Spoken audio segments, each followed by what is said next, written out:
Então, eu vou falar um pouquinho de tendências e aplicações, né, na parte mais de geração distribuída mesmo. Acho que é o tema mais procurado, né, e o que está mais em pauta aqui no evento. E falando um pouco mais sobre a parte de módulos fotovoltaicos. Então, acho que vocês já devem ter visto de outras palestras até, mas basicamente o tamanho, né, das células que a gente tem. Então, lá em 2012 começou um pouco menorzinho, né, na casa ali do 156 milímetros. Acho que quem já está há mais tempo no setor viu que realmente esse módulo, né, essa célula durou bastante dentro da indústria, mas depois a gente foi evoluindo, né? Então, passou para M6, um pouco mais recente, M10 agora, e o pessoal também falou um pouquinho da parte do M12, né? Então, basicamente, né, é o tamanho da célula que vai aumentando, e conforme ela vai aumentando, a gente vai adicionando também, né, a parte ali dos números, e a potência também vai equiparando em relação a isso. Então, hoje, dentro da JA, a gente trabalha com as células M10, né, de 182 milímetros, que é o que a gente imagina que para a geração distribuída realmente faça um pouco mais de sentido, né? Ele é um módulo um pouco mais particular para esse tipo de instalação, seja na micro ou na mini geração. Falando um pouco de eficiência, né, celular, enfim, de potência, a gente tem duas formas de melhorar, né, nesse sentido. Então, inicialmente, aumentando a área da célula, que é o que a gente vem fazendo já ao longo dos anos, dos meses em cada indústria, né? A parte do fotovoltaico em módulos ela é uma evolução muito rápida. E nesse sentido, o segundo ponto é melhorar a eficiência celular, né? Então, a dopagem da célula, os layers que a gente chama, né? Cada camada que a gente vai realmente investindo, né, em pesquisa e desenvolvimento e vai adicionando junto à parte celular. Então, no caso, a gente tem aqui a PERC, a TOPCon e a HBC, né, ou a parte ali do TBC. Então, cada vez mais a gente vai evoluindo a parte de pesquisa e desenvolvimento e, consequentemente, também vai melhorando, né, a performance do módulo, enfim, a corrida sempre, de fato, é você chegar na melhor eficiência possível, mas também com o melhor custo permitido, né? Então, nessa parte, a gente sempre está buscando inovar, fazer investimentos realmente em pesquisa e desenvolvimento para a gente ter cada vez melhor a célula. Aqui, basicamente, é o nosso roadmap, né? A nossa linha do tempo ali que a gente imagina para células fotovoltaicas em relação a módulos. Então, hoje, né, a gente está muito em foco com a P-Type, né, que é a célula de PERC. E nesse sentido, o PERC ele foi realmente uma patente desenvolvida pela JA, né? Então a gente tem realmente esse conceito de pesquisa em tecnologia, né? Muito desenvolvimento. Depois vem a TOPCon, né? A linha vermelha ali no gráfico. Em seguida, a IBC, que é uma parte que você passa o contato, né, da célula para a parte traseira. E na sequência, o Tandem ou perovskita, né? Então é uma mistura da perovskita com o silício, que é um pouco mais raro de acontecer. Nesse sentido, a JA ela tem uma linha específica com cada tipo de tendência de célula. O que acontece? A gente hoje tem um foco maior na P-Type e na N-Type, que é a TOPCon. Porém, essas duas outras linhas que a gente também está em desenvolvimento, elas têm linhas pilotos justamente para a gente maturar, né, a evolução tecnológica e depois aplicar realmente, né, no dia a dia. Então, para chegar para vocês aí no campo, enfim, em cima do telhado ou na usina de solo. Falando um pouco do sistema como um todo, né, a gente é composto dentro do kit pelo módulo, né, a placa solar, enfim, painel solar.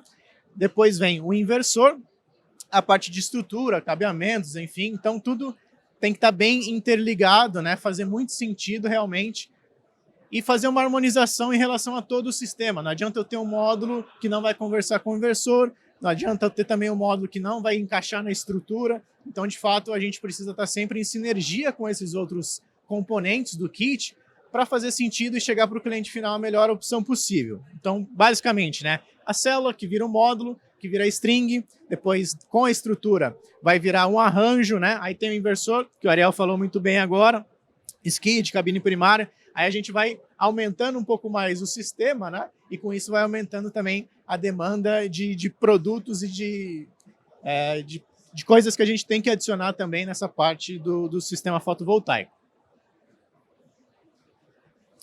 Dentro da linha da JA, a gente hoje, no Brasil, trabalha um pouco mais com duas famílias. Então, a linha do Deep Blue 3.0, que são as células do tipo P, né, P-Type, e a linha do 4.0, que são de N-Type.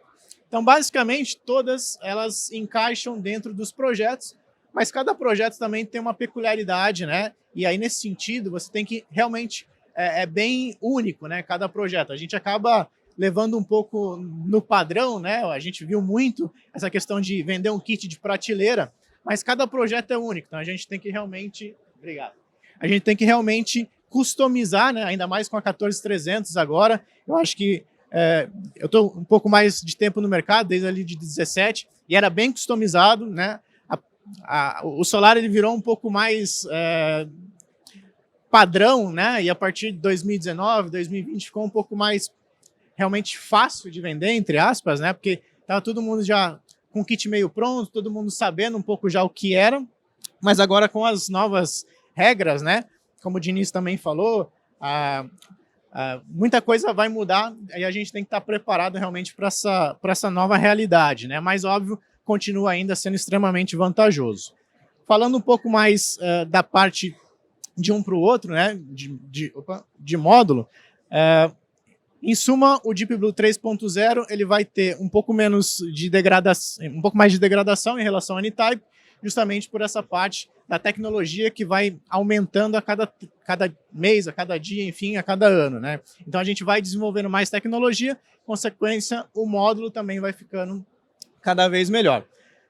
Só para explicar então, na parte do PERC, né, na linha de cima ali, a gente tem basicamente quase chegamos ao limite, né, da eficiência celular, então a gente está girando ali em torno de 24%. Normalmente você vai ver ali o módulo, né, do tipo P com a eficiência do módulo na casa de 21%, 22%, e o TOPCon, o N-Type, ele consegue ter um ganho a mais em relação ao tipo P.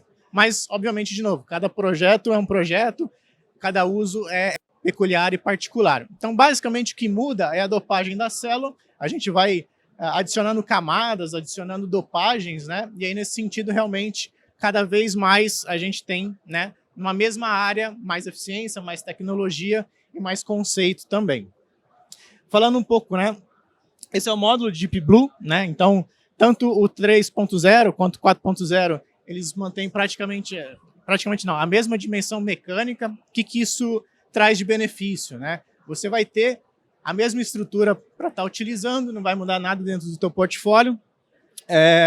O inversor também vai se conversar da mesma forma, questão de cabeamentos, enfim, nada vai mudar, né? Então, a gente traz para o mercado realmente módulos padrões, né, justamente para ter essa compatibilidade aí dentro do balanço do sistema que a gente fala muito na indústria. Aqui, basicamente, é um roadmap aí a nível global mesmo, da parte das tecnologias, né? Então, tem o monofacial e o bifacial, e a gente vê que cada vez mais, né, aí falando a nível global mesmo, de mundo, o bifacial ele vai ganhando mais uma parcela ali do mercado em relação ao monofacial, justamente pela questão da evolução tecnológica, né, dos investimentos constantes em P&D, e aí nesse sentido a gente imagina que a partir ali de 2025, né, vai fazer a inversão entre o monofacial, que hoje é mais comum no mercado, principalmente no brasileiro, para o bifacial. Falando alguns conceitos do bifacial, né, em relação a até projetos de micro e mini geração, dentro dele, ele tem uma característica um pouco mais peculiar, que é o Fire Performance, né, uma categoria a mais que a gente tem em relação à proteção contra fogo. Então, ele tem ali, né, a classe A, né, como um vidro duplo, enquanto o módulo convencional ele tem a classe C, né? Qual que é a diferença, basicamente? A gente faz um sanduíche, né, entre vidros, e aí, nesse sentido, né, o vidro não pega fogo, e, em compensação, o monofacial, que a gente também trabalha, enfim, ele é um pouco mais suscetível, porque ele é um polímero, né? Ele é um PET, basicamente, e aí, obviamente, se tiver um problema, enfim, uma instalação, né, não tão bem feita, isso em qualquer tipo de monofacial, né, ele tem sempre um backsheet, que a gente chama, e aí, nesse sentido, né, pontos quentes, algum problema um pouco mais específico pode vir a ocasionar. Então, de novo, né, é um sanduíche de vidros mesmo, né? Então, vidro de 2 milímetros em cima, vidro de 2 milímetros embaixo, enquanto o monofacial ele tem só a parte traseira ali como uma PET, né? Um polímero ali, um plástico.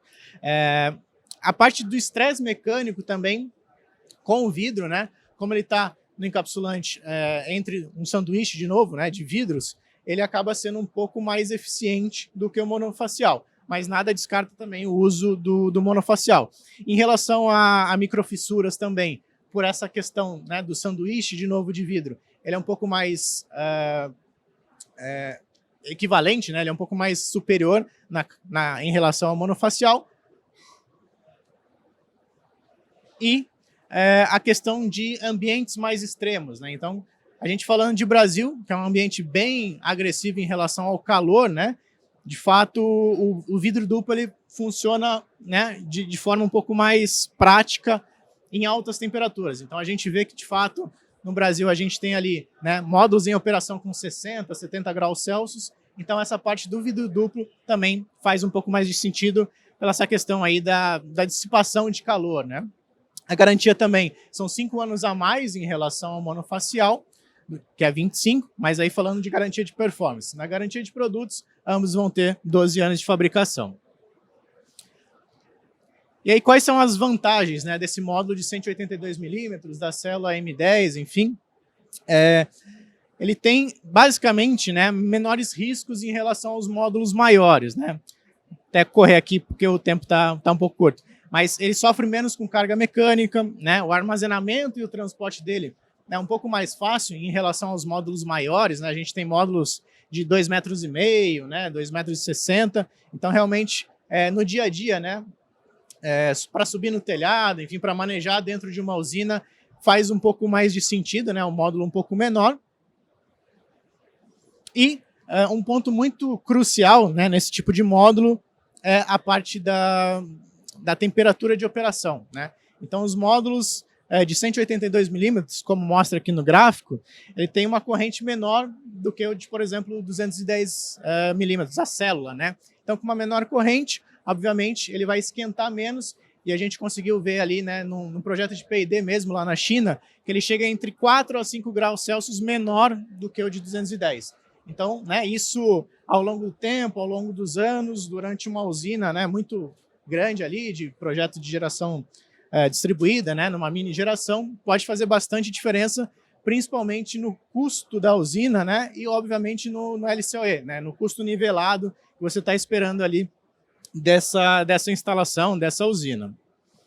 Novamente, né, as perdas térmicas elas são maiores, né, em relação aos módulos maiores, consequentemente. Então, a gente vê ali, basicamente, né, que ele tem uma relação de perda térmica menor do que os módulos maiores de alta corrente. Isso também, para o inversor, enfim, para todo o processo, né, de geração, ele é muito mais benéfico. Obviamente, a gente tem coeficientes de temperatura, então, obviamente, ligados com a parte de eficiência, né, do módulo, mas faz mais sentido ali, a gente comparou um 545 contra um 650. Outra parte muito importante é o manuseio, né? Então a gente vê ali nos bonequinhos ali, né, que em tese cada pessoa consegue carregar entre 20 a 25 quilos, né? Obviamente próximo ali ao corpo.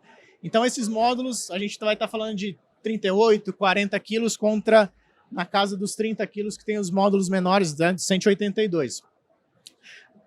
Eu entendo que no primeiro, segundo pallet vai ser um peso a mais, mas não vai fazer tanta diferença, mas depois de descarregar 10, 20, 30 pallets, realmente vai começar a pesar bastante o braço, né? O instalador vai sofrer bastante. Isso nem se fala em telhados, né? É um risco bem grande aí quando a gente sobe esses módulos pesados e grandes para a parte do telhado também. Então, a parte de armazenagem é mais custosa, é mais difícil, a gente tem realmente um processo um pouco mais trabalhoso, né?